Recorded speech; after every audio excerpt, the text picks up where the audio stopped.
Thanks again for getting me this, Andy, because this really helped out making this nightmare here. But I like it. Thanks again for the gift.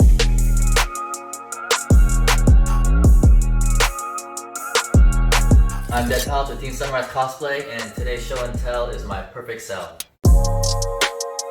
This Perfect Cell is based on that Banpresto Perfect Cell figurine, and it is a pain, but I learned a lot of techniques to it. If you look at it as a whole, everything's made out of EVA foam. There's been a lot of dremeling, so if you want to take a close look at the chest piece, you see a lot of trenches and canyons, and a lot of digging went with this, with the Dremel. So I spent a good amount of time putting everything together. Everything is made from my own templates. Made a template and just kind of puzzled everything together. So if you want to look underneath, that'll be in the future shots of what it looks like underneath, so you can see the mess behind it and the stories in it. But I like it a lot. The paint came out really well. For the freckles, what I did here is just took masking tape, cut it into little pieces, random shapes, put it on there, painted it, and then peeled it off. But what you want to do first is paint it with like a darker green color, and then I masked it, and then I painted it again with a lighter green color, and then peeled off the tape, and that's how you get the freckles on there. We can go over every piece one by one, but we'll go over everything through a whole because it was a pain to take off. Alright, we'll go over piece by piece because that's what you guys want to see anyway. Here's the chest piece. As you can see, it fits pretty well. It seems like it moves really well, but it doesn't once all the pieces are on, so it's pretty restrictive. But we're going to take a look at the back and see this whole mess.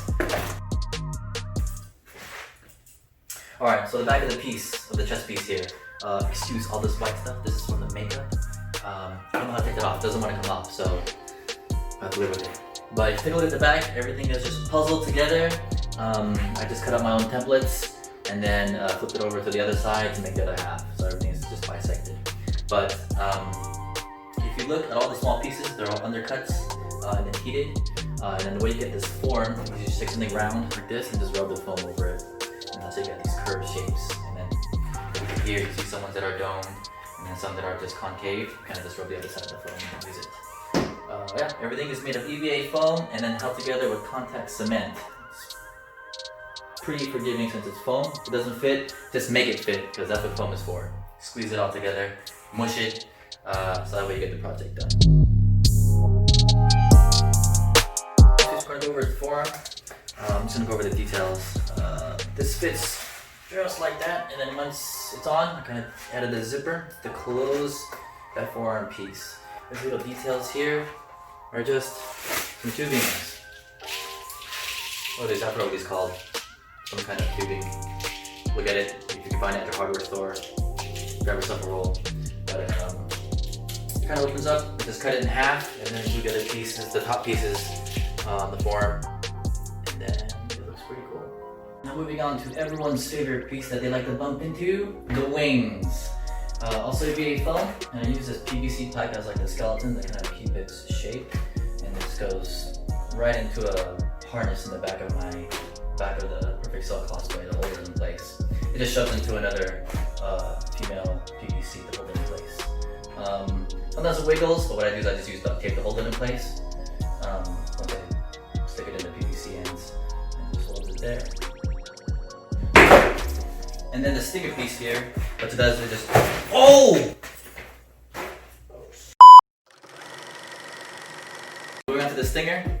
This piece was pretty fun to make. It worked out really well because what I did here, I just made a little cone. And for this little folded shape here, what it does, I just heated it and I just folded it in, kind of like a funnel. Was that a funnel? Is that a right shape? I don't know. But just take a look at it, heated it up, and I folded it in, or bent it in, and then just shoved the cone there and make the stinger piece. And if you look back here, that's how I kind of keep it.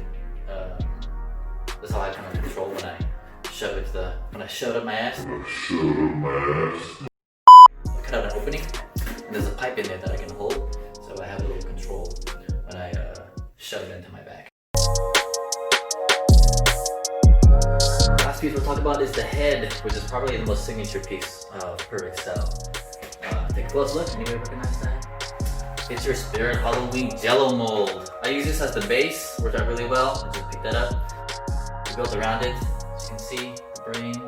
I just spray painted it with some tint spray. Trying to make it translucent, but I don't know. Actually, no one can see this because I'm extending this high anyway, so all that detail just went to waste. But cool, yeah, fits really well.